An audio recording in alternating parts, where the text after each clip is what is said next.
Vamos a comenzar ahora con un análisis del repertorio de instrucciones desde el punto de vista del usuario y no desde el programador. Es decir, desde el usuario en el sentido que trataremos de entender por qué el microcontrolador trabaja de esta manera.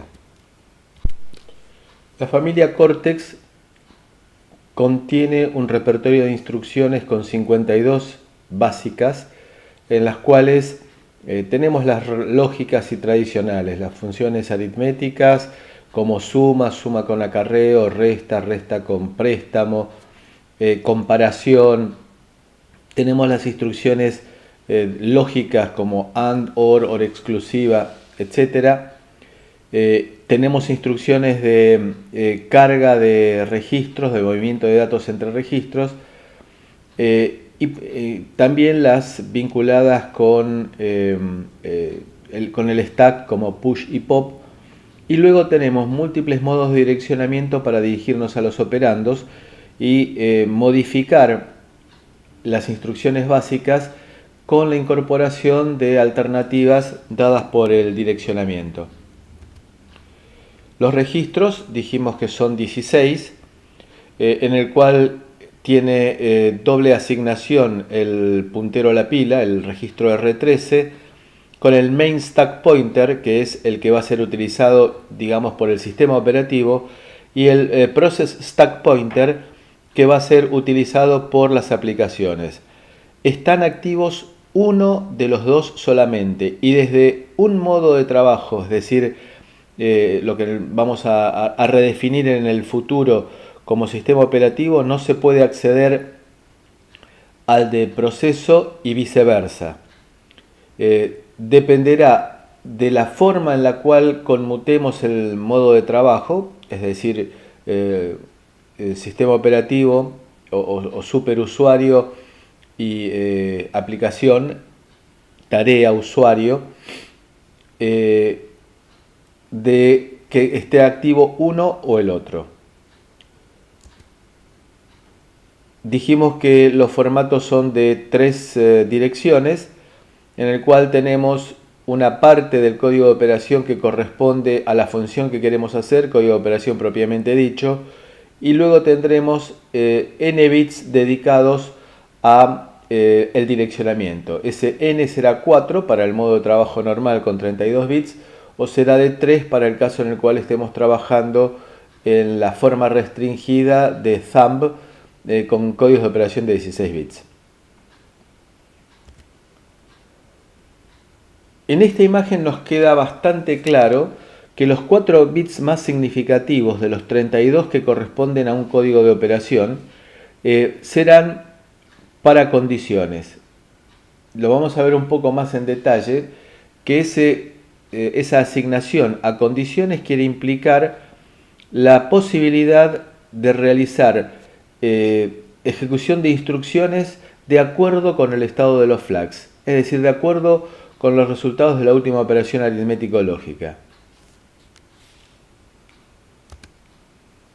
¿Cuáles son las condiciones? Las condiciones serán, arrancando desde los 4 bits más significativos, sean 0, significa que se efectuará una suma, una resta, una AND, si la última operación aritmético-lógica seteó el flag de 0 o lo reseteó, condición para 001 y así sucesivamente para el carry, para el signo, para el desborde y después también a la utilización de más de un flag para las condiciones de mayor, menor, de acuerdo con el que sea operaciones signadas o no signadas. Entonces, en base a la condición, tenemos la posibilidad de definir si la instrucción se va a ejecutar o no se va a ejecutar, y luego tendremos un conjunto de bits que podrán ser 3, 4, 5 que corresponden al código de operación propiamente dicho, y luego desde el bit 19 hasta el 0 serán los modificadores y los condicionantes propios de cada instrucción que estemos ejecutando. Tenemos algunos bits, como por ejemplo el S, y el I, que serán indicadores de que si, por ejemplo, el S, que vamos a afectar o no a los flags con la operación que estemos realizando. Por supuesto que esos indicadores y modificantes se van a generar automáticamente cuando escribamos el código de operación. Veamos, por ejemplo, la utilización de esa característica, que es que las instrucciones sean condicionales. Imaginemos un programa en C en el cual tenemos una variable R0, otra variable R1. Si R0 es 0, queremos incrementar R1. En caso contrario, es decir, si R0 no es 0, queremos incrementar R2.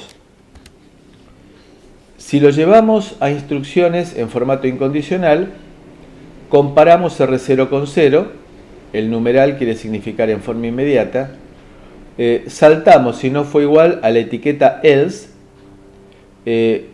y si fue igual, le sumamos 1 al registro R1 y queda el resultado en R1. Y saltamos a end. En caso contrario, es decir, si la comparación de R0 con 0 no nos dio que es igual, incrementamos R2. Ahora, si lo hacemos en forma condicional, tenemos que la comparación de R0 con 0 es la misma y hacemos add if equal, es decir, si la comparación nos dio que era igual, sumamos R1 con 1. Caso contrario, sumamos R2 con 1. Es para tener en cuenta que esta suma condicional, al no poner la letra S, no afecta a los flags, porque sería erróneo hacer la comparación y sumar afectando a los flags, porque sería tenida en cuenta por la última instrucción, add if not equal. Y eso hay que tener un poco de cuidado en la forma en la cual encaramos las operaciones. ¿Cómo se traduce eso en ciclos de máquina y en memoria? La implementación de este simple programa en C en instrucciones en código incondicional son 5 instrucciones con 5 palabras y 5 o 6 ciclos, dependiendo de si se efectúa o no el salto. Y esto de 5 o 6 es realmente muy importante, porque si nosotros queremos que el sistema sea predecible, es decir, que actúe siempre en iguales condiciones, ese 5 o 6 nos crea una incerteza y hará que nuestro sistema no sea determinístico. Y esa es la palabra clave que habíamos en su momento utilizado para decir si queremos que el sistema sea repetible, determinístico, que va a ser una condición fundamental para nuestros sistemas en tiempo real. En el caso de utilizar instrucciones condicionales, vemos que serán 3 instrucciones, con lo cual estamos ahorrando tamaño de memoria, con 3 palabras, y siempre serán 3 ciclos de reloj. Con la aparición de Cortex se incorporan algunas instrucciones que son realmente de alto nivel. Por ejemplo, la if-then es una instrucción novedosa porque genera la posibilidad de hacer 4 instrucciones condicionales a una misma situación, a un mismo conjunto de flags. Vemos, por ejemplo, en la columna de la izquierda que dice ittet equal. Eso significa que luego vendrán 4 instrucciones. Esas 4 instrucciones serán move, add, sub, or. Y esas 4 instrucciones se van a ver modificadas por el equal. Entonces el T es de then o true y el E es de else, es decir, la condición contraria. Veamos. La primera instrucción dijimos que es move. Entonces, ese if con esa T delante toma el condicionante que es equal, entonces se convierte en move if equal. La segunda letra, que también es T, significará que la segunda instrucción, que era add, será tomando el condicionante equal como verdadero. Entonces es add if equal. La tercera letra es E, significa else, condición contraria, es decir, not equal. Con lo cual la instrucción sub se convierte en sub if not equal. Y la última, que era or inclusivo, se convierte en or if equal al tener una T. Puede utilizarse con cualquier código de operación, este if, y las instrucciones son de 16 bits en bloque y no afectan los flags.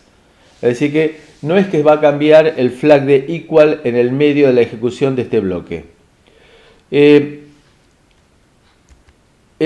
estado actual del if-then se almacena en el Program Status Register. ¿Qué quiere significar esto?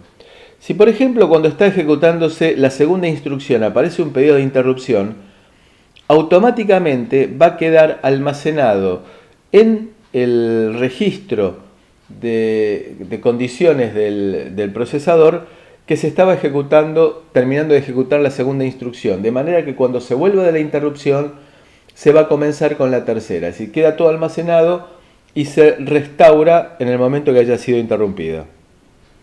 Una condición importante es que no se deben realizar branch dentro o fuera del bloque if-then. Casi todas las instrucciones, la enorme mayoría de las instrucciones se ejecutan en un ciclo de reloj. Solamente demoran más tiempo las divisiones, aunque parezca paradójico, la división es muchísimo más compleja que la multiplicación, y algunas multiplicaciones que sean, por ejemplo, multiplicaciones de 32 bits para que el resultado sean 64, o operaciones de eventualmente punto flotante. Los modos de direccionamiento son simples. Solamente se realizan operaciones entre registros.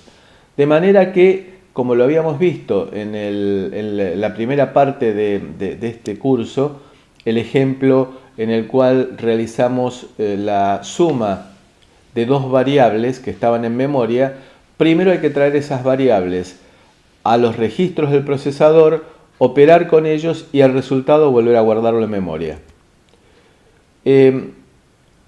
Nos va a aparecer un shifter, un registro de desplazamiento que está en la unidad aritmético lógica, y ese registro va a ser utilizado para optimizar el tiempo de ejecución sin necesidad de dedicarle varias instrucciones, sino que vamos a poder realizar operaciones en un solo ciclo de reloj empleando ese shifter para multiplicar o dividir por 2 a la n uno de los operandos. En el caso de que estemos trabajando con bloques de memoria, automáticamente se van a incrementar o decrementar los punteros de manera de optimizar los lazos de programa, tardar menos tiempo y seguir con la idea que el sistema sea predecible, es decir, determinístico. Vamos a poder mover en una sola instrucción múltiples registros a memoria o desde memoria. Que sea una sola instrucción no significa que se vaya a ejecutar en un solo ciclo de reloj, porque si estamos moviendo 5 registros a memoria o desde memoria, obviamente que vamos a tener que efectuar 5 operaciones de lectura o escritura, y eso va a incrementar el tiempo total de la ejecución de la instrucción. Nos aparece aquí el barrel shifter, idea que está extraída de los procesadores digitales de señales. Aquí el Oper 2 es el único que pasa por el barrel shifter, y es para destacar que solamente uno de los operandos pasa por el barrel shifter. Entonces, ese segundo operando podrá ser o bien un registro, y se podrá indicar en cuánto se quiere rotar ese valor, tomando los 5 bits menos significativos del valor que le pasemos. ¿Por qué 5 bits? Porque rotar 5 veces 2 a la quinta es 32, es decir que significaría efectuar una rotación completa del registro y no tendría sentido seguirla rotando. Está siendo utilizado eso habitualmente para multiplicar por una constante. Puede ser también un valor inmediato de 8 bits, es decir, el rango 0 a 255, rotado a la derecha en un número par de posiciones, y también puede indicarse por medio de un registro la cantidad de veces que se debe rotar. Nuevamente se toman los 5 bits menos significativos. Es decir, que acá tenemos los operandos inmediatos que se quieren rotar, aparecen los 8 bits menos significativos, el valor, y luego la indicación de la cantidad de veces que se quiere rotar. Esto forma parte de un código de operación. Para el procesamiento de datos tenemos instrucciones, las tradicionales, suma con acarreo, suma, AND lógica, alguna interesante, bit clear, en el cual se utiliza para hacer máscaras, en el cual en lugar de tener que escribir, por ejemplo, que quiero hacer una máscara con 1, 1, 1, 1, 1, 1, 0, 1, 1, 1, 1, 1, lo que se hace es la operación inversa. Decir, sobre qué bit quiero efectuar la máscara colocando un 0, que resulta mucho más fácil de implementar que tratar de posicionarnos en la forma inversa, es decir, con todos unos y un 0 al final. Es la que se llama bit clear.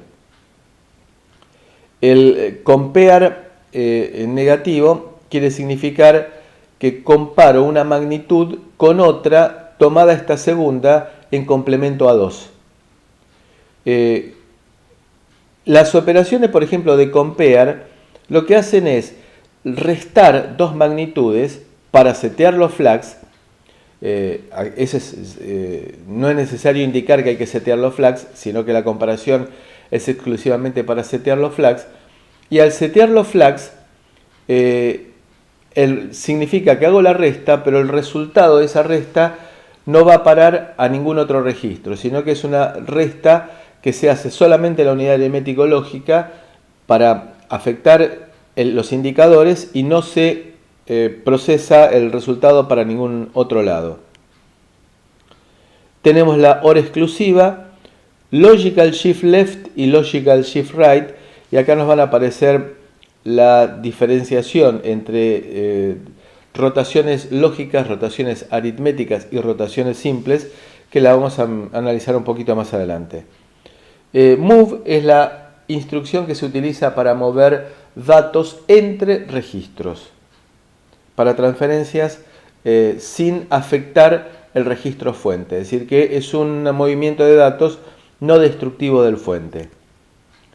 Multiplicación, move negado, es decir, con el valor que se está pasando, por ejemplo, en forma inmediata en complemento a 1. Neg es obtener el complemento a 2. Bueno, y así sucesivamente. Y vemos que nos aparecen un conjunto de instrucciones que son propias de la arquitectura 7, es decir, de Cortex, en el cual hay algunas que están dedicadas a manejos de magnitudes que pasan a ser de 16 a 32 bits, y también para manejos de, vamos a ver también un poco más adelante, para manejos de semáforos. Para el procesamiento de datos tenemos suma, suma con acarreo, resta y etcétera.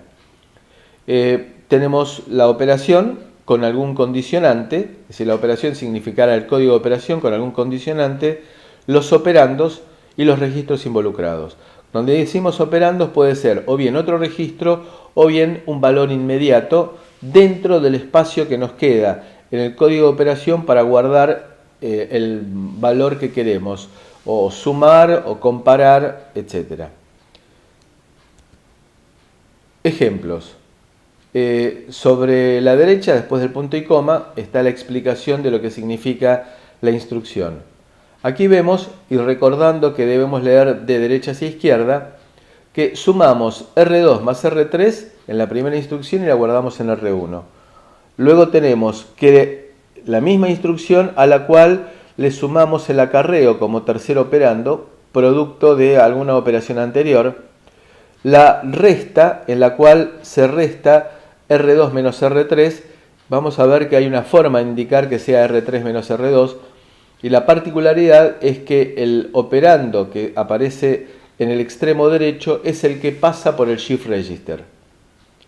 Luego tenemos la resta con borrow, es decir, el borrow, el pedido de préstamo, es el complemento del acarreo, por eso aparece carry -1 sobre la derecha.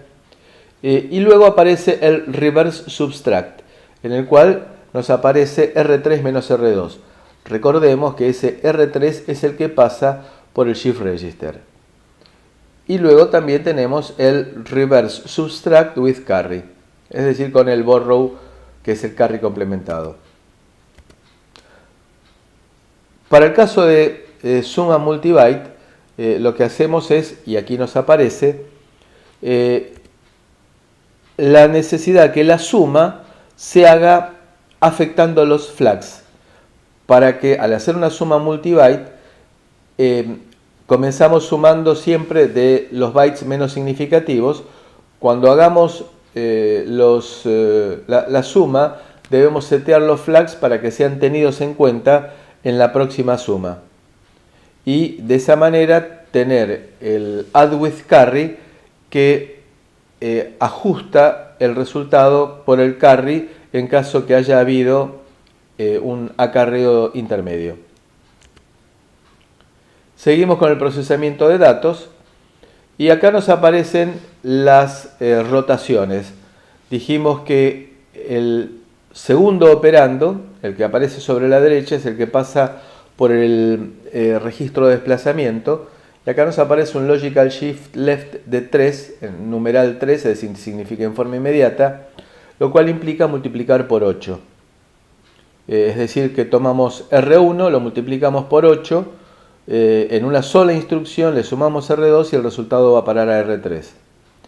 Puede ser que ese logical shift left se lo demos a través de los 5 bits menos significativos de un registro, como es el logical shift left de R2, y que tomamos R3, se lo sumamos a R5 y el resultado lo guardamos en R5. No hay ninguna necesidad de que el resultado vaya a parar a uno de los registros que fueron operando, puede ser cualquiera.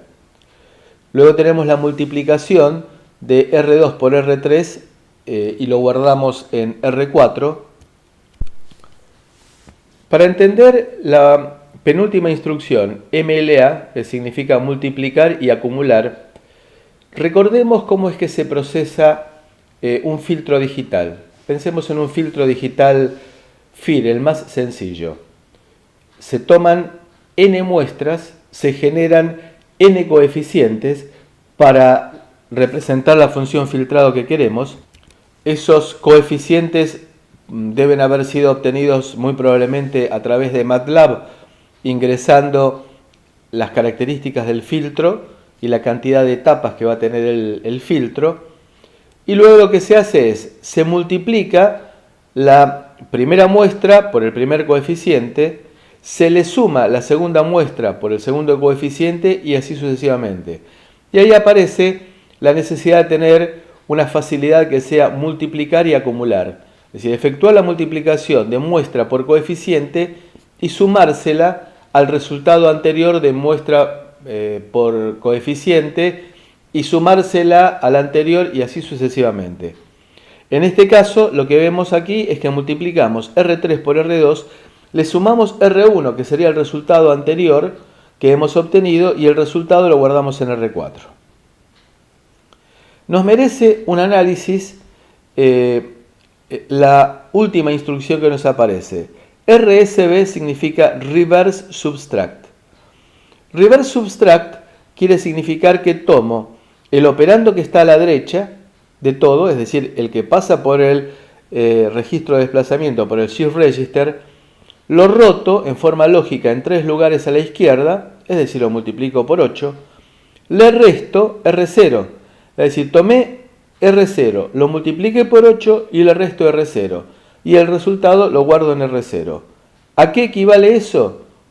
8R0 menos R0 es 7R0, es decir, que esa instrucción que se ejecuta en un solo ciclo de reloj, con las características del pipeline, por supuesto, multiplica por 7.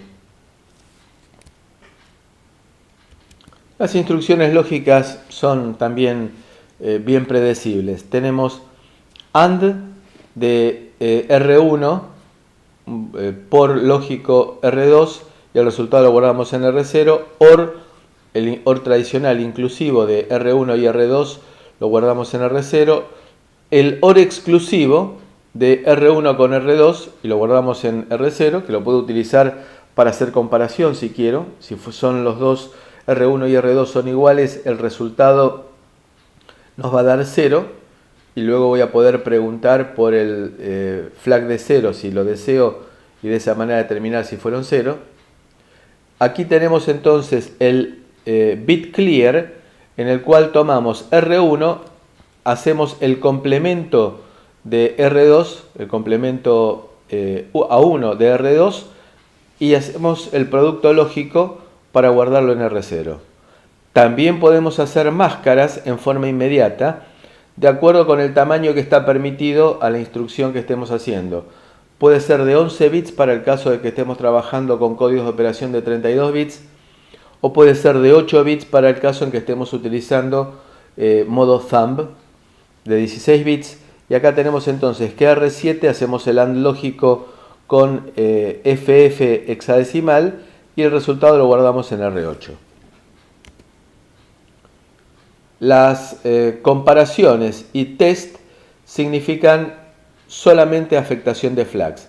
La comparación es restar R1 con R2 de forma que hago la resta, no va a parar el resultado a ningún registro y solamente afecto los flags.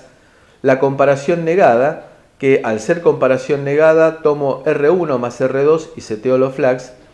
Y el test, que es hacer la AND lógica, nuevamente que el resultado no vaya a ningún registro, solamente setea los flags. Y el test if equal, en el cual hacemos R1 OR exclusivo R2. En forma inmediata podemos utilizar, de acuerdo con el tamaño de las instrucciones, valores inmediatos indicados con el numeral que lo precede.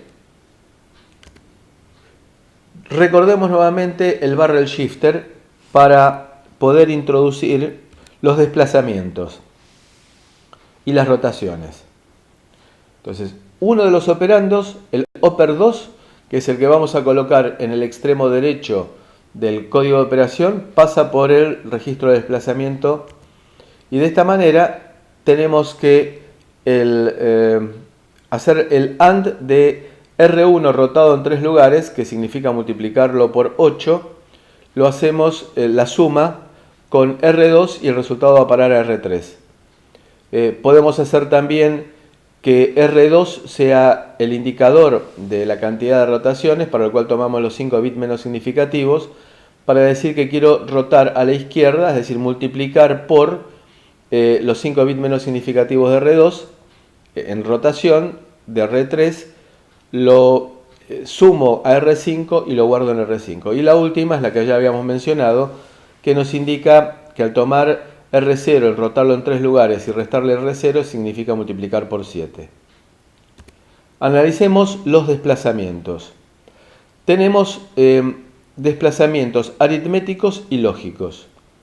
En el caso de los desplazamientos lógicos, rotemos a la derecha o rotemos a la izquierda, los lugares que van quedando vacíos en la rotación se llenan con ceros.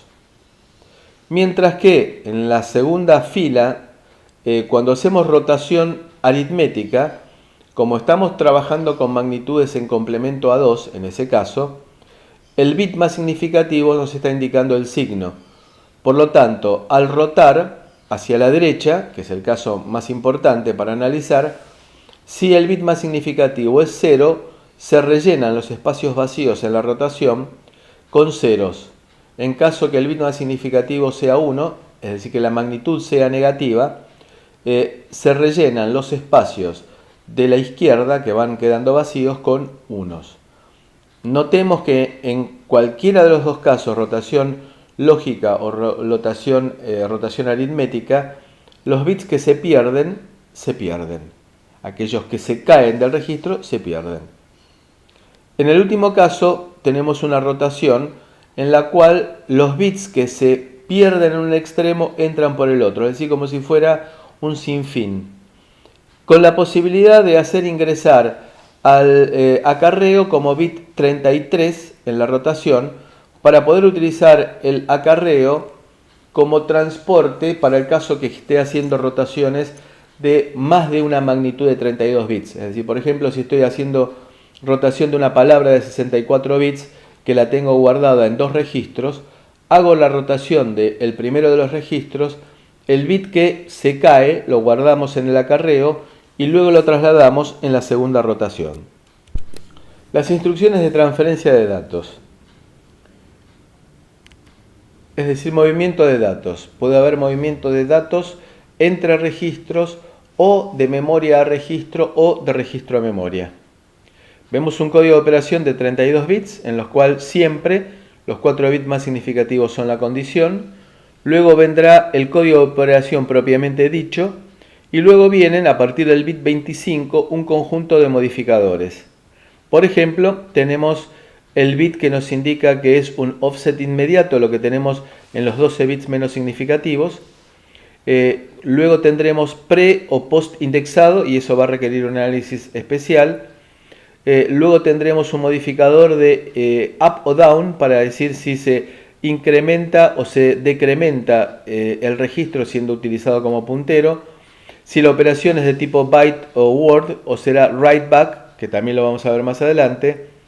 O vamos a utilizar la instrucción para load y store y esos son los casos de que el movimiento de datos se convierte en movimiento a o desde memoria. Luego tenemos 4 bits para los registros. Bueno, tenemos que tener en consideración que puede darse el caso que si se necesitan 3 registros para una instrucción, se va a perder parte del offset en ello. Por ejemplo, el movimiento de R2 a R0 o el movimiento complementado en 1 de R2 a R0. Tenemos algunas consideraciones importantes para hacer y acá tenemos en cuenta que corchete nos significaba la dirección apuntada por, y acá tenemos, por ejemplo, estamos indicando que se tratan de movimientos de load store, lo cual ese load store queda representado por el bit 20 que aparece en 1, y el load store debe ser entonces tomado en la primera instrucción, load register R0 desde la dirección apuntada por R1. En el segundo renglón, load R4 desde la dirección apuntada por R2 más 4. Debe tenerse en cuenta que R2 no se ve afectada, sino que se hace una suma transitoria en un registro intermedio transparente para el usuario de R2 con 4, se usa como puntero y de esa dirección se carga R4. R2 no cambia. Análogamente puedo usar dos registros como puntero, la suma de los dos registros R2 más R1, que es muy útil para operaciones sobre base de datos, en el cual sumo transitoriamente R2 con R1 sin afectar a ninguno de los dos registros, lo uso como puntero a memoria y el contenido de esa posición de memoria va a parar a R4. Análogamente, para el caso de utilizarlo como half word, es decir, como palabra de 16 bits, que es en el caso del load register H será de half, entonces uso la suma temporaria de R6 más R5 como puntero a memoria y el contenido de esa memoria lo guardo en R3. Puedo hacer también en el caso del byte que guardo el contenido de la posición de memoria apuntada por R1 más 5 en R2, pero solamente tomo el byte menos significativo. Y luego tenemos el caso de la utilización de los registros que habíamos llamado especiales, como era el contador de programa o el stack pointer, para usarlos como puntero a memoria y de esa manera poder... el contador de programa ya vimos un ejemplo, Y el stack pointer es muy interesante usarlo como puntero a memoria porque si nosotros trabajamos con variables locales, las variables en el lenguaje C, las variables locales se guardan en la pila y por lo tanto su entorno, su scope está dada solamente por la función a la cual es convocada. Entonces guardo las variables, los parámetros en la pila y utilizo el puntero a la pila para restaurarlos en la función que ha sido llamada y a la cual le pasé parámetros. Entonces acá tenemos el uso del contador de programa y el puntero a la pila como punteros a memoria. Lo que estamos viendo como load será también exactamente para store. Entonces en el caso de usar el contador de programa como puntero, lo habíamos visto, que tengo una instrucción de 32 bits, es decir, 4 bytes, que dice que voy a cargar R6 desde la dirección apuntada por el PC más delta. Delta es un valor, un offset, y de esa manera accedo a una constante que he guardado en la memoria de programa y con eso cargo R6. Nos aparece ahora la idea del preindexado y el postindexado. Estas dos instrucciones parecen idénticas, salvo que en la segunda nos aparece un signo de admiración. Ese signo de admiración no quiere significar énfasis, sino que quiere significar que es postindexado. Y eso vamos a tratar de interpretarlo a continuación. Preindexado va a querer significar, por ejemplo, tenemos acá almacenar el contenido de R0 en la dirección apuntada por R1 más 12. Eso significa, tenemos R1, por ejemplo, que tiene un valor que ha sido obtenido anteriormente en la ejecución del programa de 200 en hexadecimal. Le sumamos transitoriamente 12, lo cual 12 decimal, al no tener ninguna indicación, se sobreentiende que ese número 12 es decimal.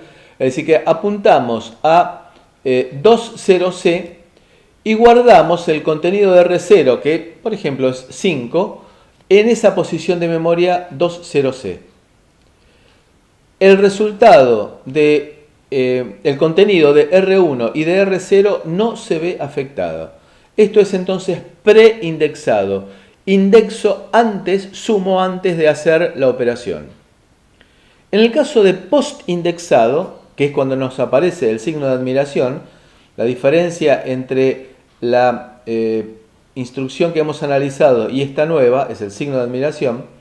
Lo que se hace es, volvemos a tener 200 como contenido de R1. Ahora lo que hacemos es guardar el contenido de R0 en la dirección actual, pero cambiar el valor de R1 en el número que le hemos indicado, 12, es decir, C en hexadecimal. Es decir, que dejamos preparado R1 para la próxima operación que querramos hacer. Entonces, esto es el postindexado. Entonces, después de realizar la operación de almacenamiento, modificamos el puntero a memoria y de esa manera queda ya en condiciones de la próxima operación que querramos realizar. Ya que hemos analizado instrucciones que utilizan store, veamos cómo es la configuración del store. Es un código de operación en el cual el store se sobreentiende que es sobre memoria y en este caso volvemos a violentar la norma general en el cual se lee de derecha a izquierda. El store en el primer renglón es guardar R0 en la dirección apuntada por R1. Es decir que la lógica de la instrucción se sobrepone a la normativa que habíamos generado que se debía interpretar de derecha a izquierda los códigos de operación.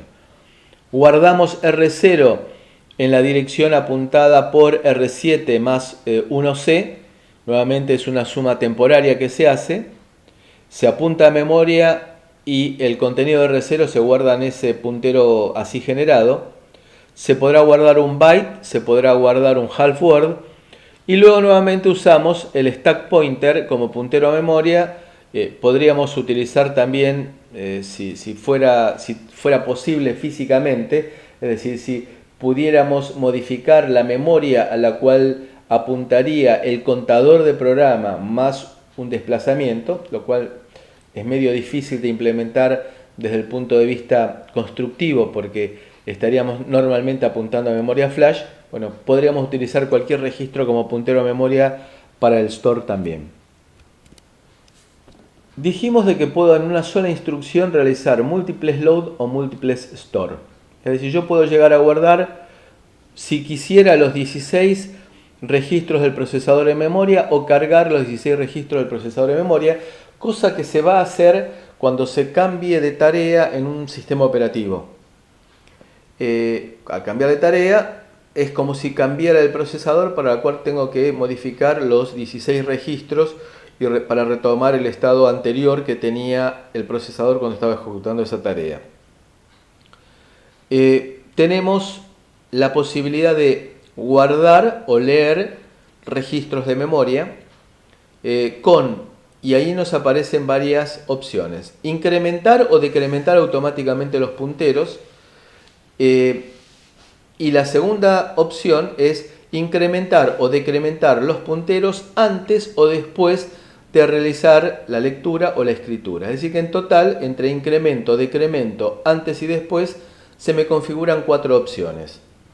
Esas 4 opciones serán incrementar after, incrementar before, antes, decrementar after, después, o decrementar before, antes. Analicemos las 4 condiciones. Supongamos, por hacerlo más simple, de que vamos a guardar utilizando el puntero R10. Vamos a guardar los registros R1, R0, R1 y R4 en memoria.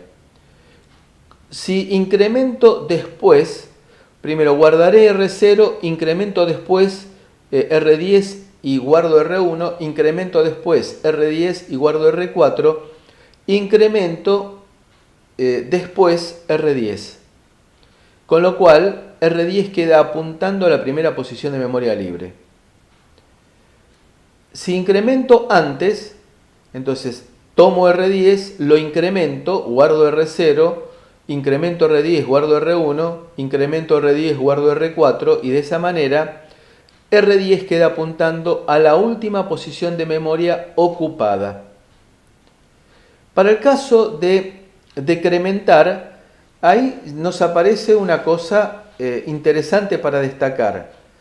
Instintivamente lo que haríamos nosotros sería guardar R0, decrementar, guardar R1 y así sucesivamente. Y vemos que se hace al revés de lo que nos indicaría nuestra lógica.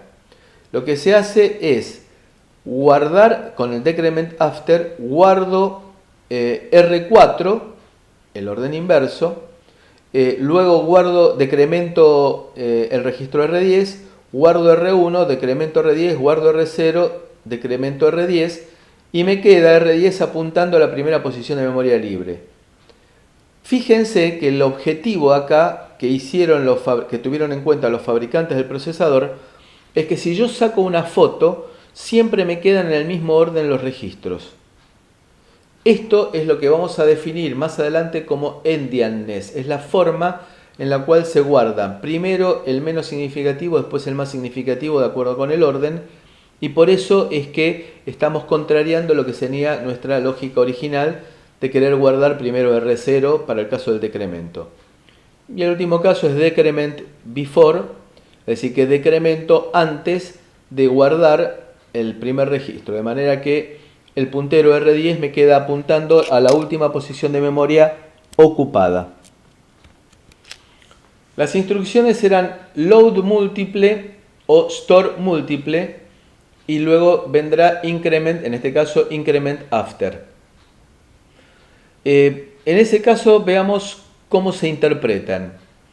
Y acá vamos a utilizar la misma nomenclatura, la misma forma de marcar que usamos cuando queremos imprimir un conjunto de páginas de un documento.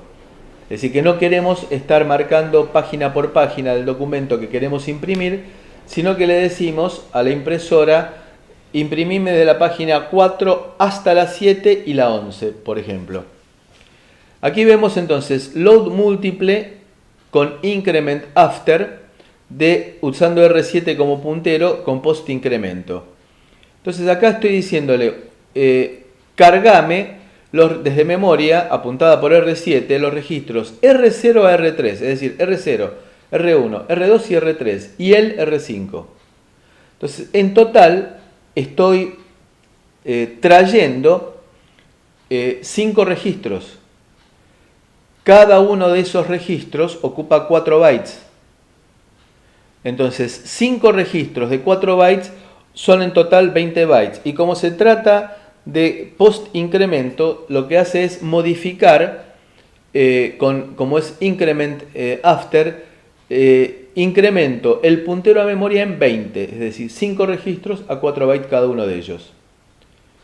Análogamente, para el store múltiple, usando R0 como puntero, de 3 registros de 4 bytes cada uno de ellos, son 12 bytes, con lo cual guardo en memoria apuntada por R0 los registros R3, R4 y R5, y le sumo a R0 12. ¿Qué pasa si la zona de memoria en la cual queremos guardar o leer registros es la pila? En ese caso vamos a utilizar las instrucciones de push y pop. Entonces, push y pop, yo digo, utilizando, y aquí es por omisión, se utiliza el puntero a la pila vigente, ya sea que estemos trabajando en el modo privilegiado o sistema operativo, o en el modo simple, o sea, tarea, uso el puntero a la pila vigente, guardo R0 hasta R7 y el link register. Análogamente, la operación opuesta a push, que es empujar a la pila, será pop, es decir, restaurar desde la pila. Y en este caso vemos también que si yo hice push de R0 a R7 y el link register, voy a hacer pop, y puedo hacer el pop a cualquier otro registro que no sea aquellos que yo hice push. Tengo que hacerlo, por supuesto, que con algún criterio. En este caso voy a restaurar de la pila R0 hasta R7 y también el contador de programa.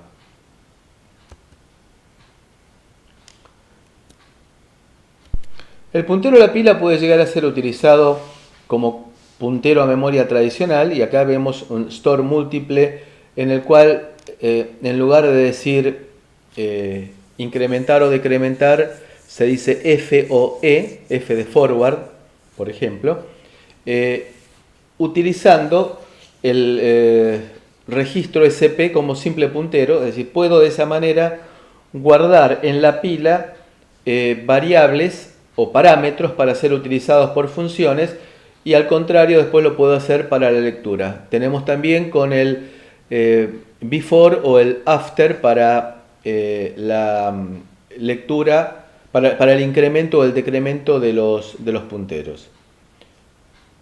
Vayamos a analizar ahora la pila como tal, es decir, por medio de las instrucciones push y pop. Para el caso de la pila tenemos que tener en cuenta un par de consideraciones importantes. En primer lugar, que el puntero a la pila está apuntando a la última posición de memoria ocupada. Por lo cual, y la segunda consideración, es que cuando guardo, el puntero a la pila se decrementa, y cuando retiro de la pila, el puntero a la pila se incrementa. Bien. Entonces yo digo push R0, lo primero que voy a hacer es decrementar R3, es decir, el puntero a la pila, en 4 lugares para apuntar a la primera posición de memoria libre, porque estaba apuntando a la última ocupada. Y luego guardo en la posición de memoria apuntada por R13, decrementada, el contenido de R0. Para hacer, por supuesto, destruyendo el valor que tenía antes esa posición de memoria. En el caso contrario, cuando hago pop, lo que voy a hacer es traer y destruyendo el contenido del registro R0 al cual estoy haciendo el pop, traer de la posición de memoria apuntada por R13, recordemos que R13 está apuntando a la última posición de memoria ocupada, y luego incremento el puntero a la pila en 4 para que me quede apuntando a la próxima posición de memoria ocupada. Dense cuenta, por favor, que el contenido de la pila no fue destruido, es decir, que por más que incrementé el puntero y quedó libre esa posición de memoria en la cual hice el pop, el contenido quedó todavía en esa posición de memoria, es decir, quedó guardado hasta que vuelva a ser escrito.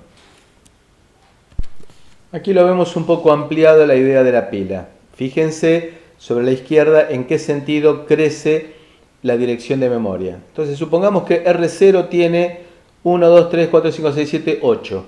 Cuando hacemos push de R0 se va a decrementar el puntero a la pila vigente, va a escribir el contenido de R0 y queda apuntando entonces a la última posición de memoria ocupada. De manera que si se va a hacer un push posterior tendrá que decrementar en 4 y volver a guardar. Cuando hago pop es al revés. Cuando hago pop es tomo el valor, lo guardo en R0 y se incrementa el puntero de la pila en 4, quedando apuntando a la última posición de memoria ocupada, lo cual lo podemos analizar sobre la derecha. En el caso de las subrutinas, en muchos casos se resguardan al comenzar una subrutina un conjunto de registros que no se quieren modificar. Hacemos un paréntesis también en las excepciones, en las interrupciones ampliadas. En este caso, por ejemplo, tenemos que llamamos a una función que llamamos función F1 con la instrucción branch and link, significa branch, saltar, y link, guardar la dirección de retorno en el registro link register, en el R14, en la cual hago una tarea, para lo cual lo que hago es guardar al entrar R0, R1 y R2. Hago la tarea y luego hago pop R1, R2, R1 y R0. Fíjense que como la pila es una estructura de tipo LIFO, last in, first out, entonces lo que tengo que restaurar es en el orden inverso que lo guardé si quiero dejar las cosas prolijas. Entonces lo último que hice fue push R2, entonces tendré que hacer pop R2 y luego continuación. Como cuando hicimos el branch and link, guardamos en R14 la dirección de retorno, la última instrucción que nos aparece, BX, significa branch and exchange, que vamos a ver más adelante qué significa ese exchange. Bueno, es saltar a la dirección apuntada por el link register, es decir, la dirección de retorno que quedó almacenado en el registro R14 cuando hicimos el branch and link. Mencionamos que había un registro que era el registro de estado del programa, que es un registro de 32 bits. Está constituido en realidad por 3 subregistros que utilizan bits no superpuestos. El primero de esos subregistros es el Application Program Status Register, que guarda los flags de la unidad aritmética lógica, como el flag de signo, el de 0, el de acarreo, el de overflow y el de saturación, Q. Para el caso que esté haciendo una operación que el resultado exceda la capacidad del registro.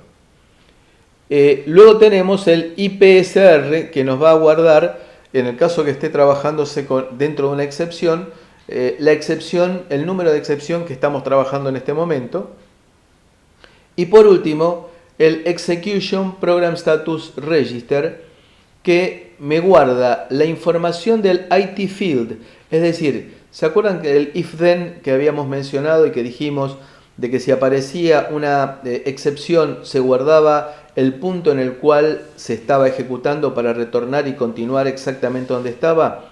Ahí es donde se guarda. Y también el IC field, que nos dice si la instrucción es interrumpible y es continuable. Es decir que si junto estos tres subregistros me queda configurado el registro completo en el cual vemos que no hay superposición de bits. Instrucciones de control de flujo. Dijimos nosotros que teníamos branch y branch condicionales de acuerdo con los flags que se encuentran. Y mencionamos, cuando hablamos de subrutina, el branch and link. Y acá nos aparece el branch and link with exchange state. Eso es para retornar restaurando el estado en el cual se encontraba el procesador. El estado va a significar lo que vamos a ver en forma inmediata. Si se encontraba en el modo privilegiado, no privilegiado, usuario, etc. Es decir, restaurar ese modo de trabajo. Y luego, en una sola instrucción, compare dos magnitudes and branch if 0. Es decir, si fue igual o si no fue igual. Y por último, el if then. Esos son propios de la arquitectura 7, es decir, de Cortex. Tenemos entonces branch and exchange, branch y branch and link. El desplazamiento es de 24 bits con signo. Y ahora vamos a ver ciertas condiciones. Entonces, branch and link lo que hace es guardar el contador de programa en el registro R14. Y tenemos también instrucciones de transferencia de datos que nos incorpora una nueva que se llamará swap. Entonces, el control de flujo, los branches serán de acuerdo con el estado de los flags y se pueden agrupar más de un flags para hacer comparaciones. Tenemos los lógicos, que sería branch if plus, if minus, if carry clear, if carry high. Y después también tenemos less than, less or equal para magnitudes signadas, en el cual se tiene en cuenta más de un flag, y higher or lower para magnitudes no signadas. Acá vemos cómo es el código de operación. Tenemos los 4 bits más significativos que siempre representan las condiciones. El código de operación propiamente dicho, que son solamente 3 bits, del 25 al 27. Luego el bit 24 que nos dice si es un branch tradicional o es un branch and link, que hay que salvaguardar el estado de del registro contador de programa para el retorno. Y luego vienen 24 bits, con una particularidad. Esos 24 bits van a estar representando palabras de 4 bytes, no direcciones solamente, palabras de 4 bytes. Con lo cual llegamos, y aparte de eso, en complemento a 2, es decir, que el bit más significativo va a significar si es hacia adelante o hacia atrás el branch, con lo cual nos queda la posibilidad de trabajar en 2 a la 24, que es 16 mega, multiplicada por 4, es decir, 64 mega en total, y en complemento a 2, lo cual significa más o menos 32 mega de desplazamiento. ¿Cómo podemos implementar branches mayores a más o menos 32? Ustedes dirán, pero no tengo ningún microcontrolador que tenga memoria interna mayor de 1 mega, 2 mega a lo sumo. Entonces, ¿para qué significa eso? Bueno, significará, por ejemplo, que querré saltar a una dirección que se encuentra en una memoria externa al microcontrolador y que se va a encontrar en una zona dentro del mapa de memoria totalmente alejada del rango actual. Podrá estar 1 gigabyte por encima, por ejemplo. Entonces, ¿cómo se implementa el branch en esas condiciones? Bueno, un mecanismo sería cargar la dirección a la cual queremos saltar fuera del rango en un registro. Con el mecanismo que habíamos visto en la primera sesión, en el cual cargaba utilizando la pseudo instrucción igual un registro con una magnitud de 32 bits. Y luego mover ese dato al contador de programa o hacer un branch al registro en el cual se encuentra la dirección de salto. Esas son las alternativas. Entonces, si hago un llamado a subrutina, una forma de retornar sería, recordemos que en el registro R14 o link reg está la dirección de retorno, hacer un movimiento del registro R14 al contador de programa. Si lo hacemos, el compilador nos va a dar un mensaje del tipo, mire, lo que escribió no está mal, pero yo le recomiendo que utilice la instrucción BX R14, Branch and Exchange R14. Lo dice a modo de sugerencia, no de error. ¿Por qué? Porque el Branch and Exchange nos garantiza restaurar el estado en el cual se encontraba el procesador cuando se hizo el salto. Las instrucciones de swap, que son las que permiten intercambiar registros entre sí o también registros con memoria.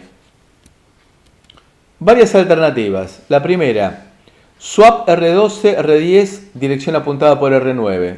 Esto lo que hace es cargar desde la dirección apuntada por R9, R12 y guardar R10 en la dirección apuntada por R9. Es decir, intercambiar el contenido de memoria apuntado por R9 con R12 y R10 escribirlo en la dirección apuntada por R9. Nada impediría utilizar la misma dirección, el mismo registro como destino y fuente, es decir, para intercambiar una posición de memoria con un registro. Podemos hacer de swap a nivel de byte también, siempre en el byte menos significativo. Y en el último caso es la particularización de la primera instrucción de swap. Entonces intercambiamos R1 con el contenido de la posición de memoria apuntada por R2.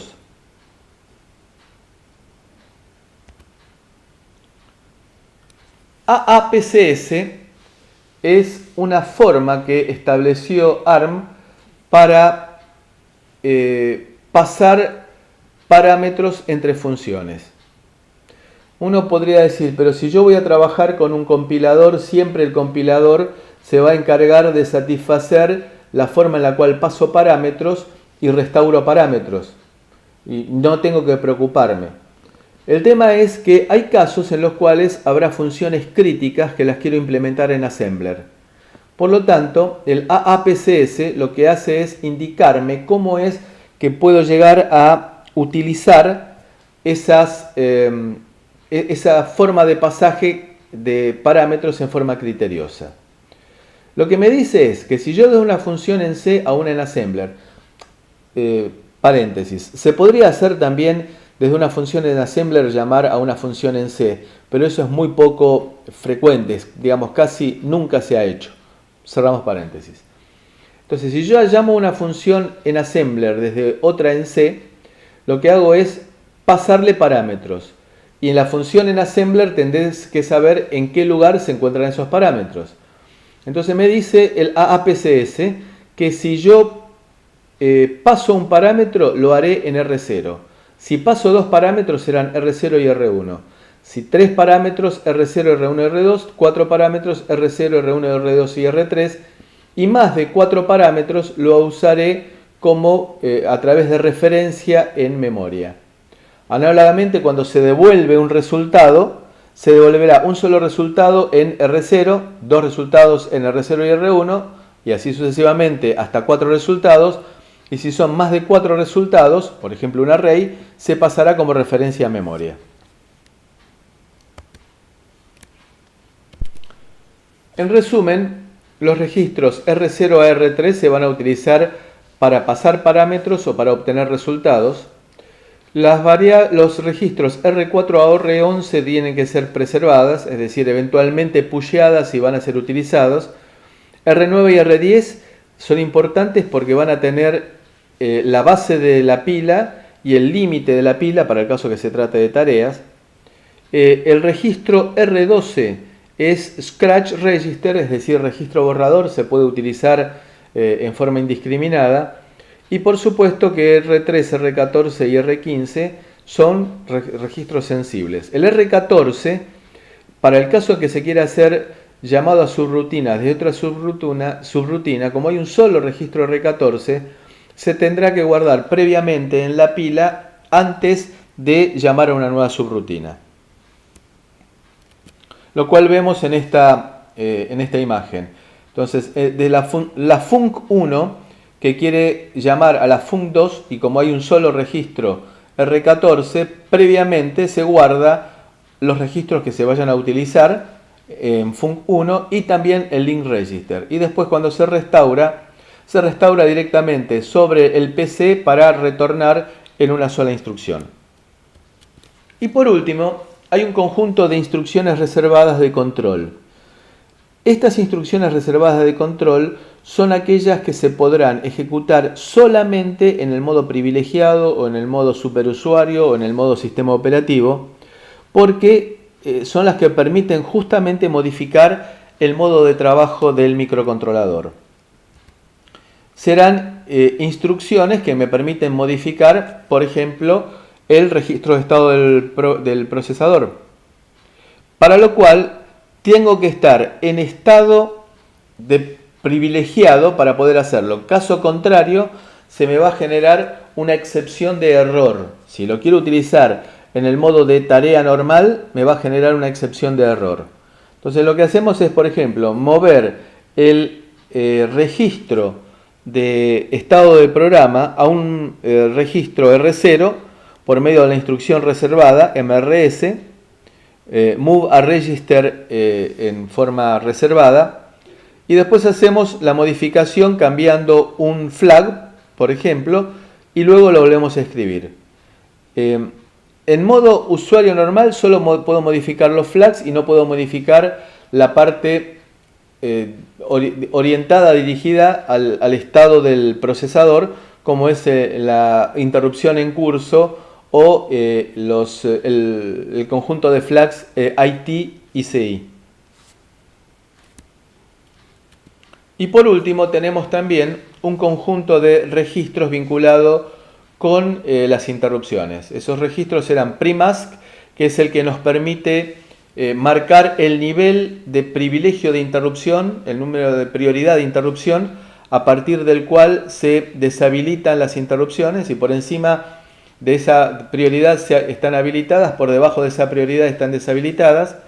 El fault mask, que es un registro que deshabilita todas las interrupciones salvo la no enmascarable, no deshabilitable, NMI, y base pre y control son las que nos permiten manejar el nivel de interrupciones de prioridad límite y el control que selecciona el estado de privilegio del procesador y el puntero a la pila asociado.